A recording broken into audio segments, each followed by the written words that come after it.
My name is Rebecca, and I'm Grovon in Assiniboine. I am currently in law school, and I decided to come to law school after my social work program because I was interested in Indian child welfare, but I was more interested in the policy side of it than in direct practice.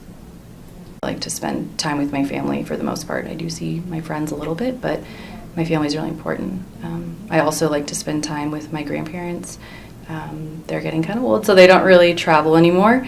And I actually talk to my grandpa every day on the phone, so it's always really good to see him. My family is really my biggest support system.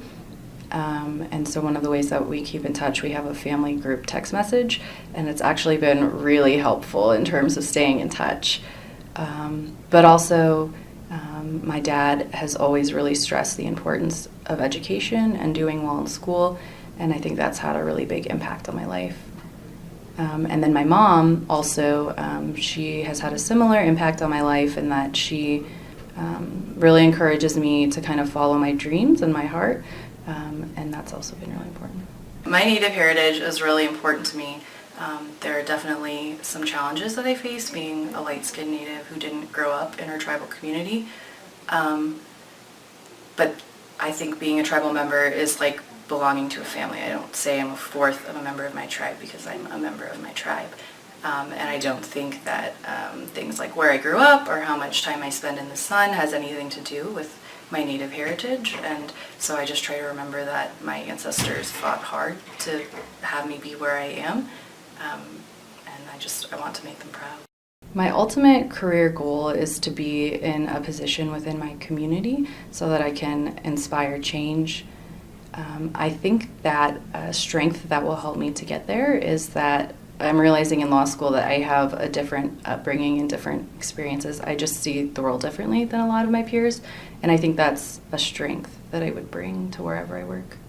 I participate in DU's Tribal Wills program, and as a part of that, they go to 3 different tribal communities, and we do wills at no cost to tribal members. And so a part of that is a history and culture training before we go into these tribal communities, because a lot of people have no experience.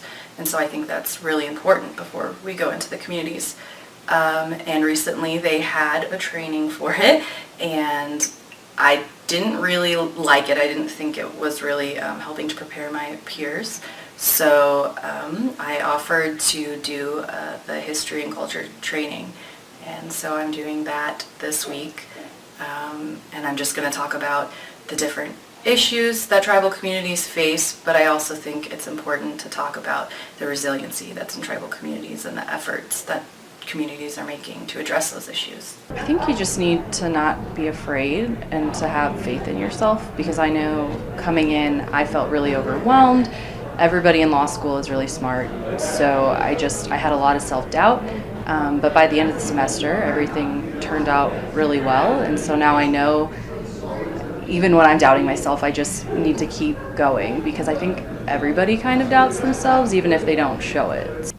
The care packages that they send out a couple times a year are also really nice. They seem to come at some of the most stressful times in the year, so it's always really helpful. Education is so important, particularly for Native students. I think that we need to be represented in these settings, but also in jobs that you can only get with education. And so scholarships like this really do make it possible.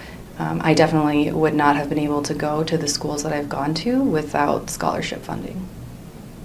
In law school, it has become really apparent to me that a lot of my peers don't know a lot about Native communities, whether it's working in them or just the issues that they've faced. And so I think whatever I do in law, I will be able to serve as a voice for Native communities and for my community in particular. And I think that's really important because I don't think we just need Indians in Indian law, because other areas of law also impact Natives.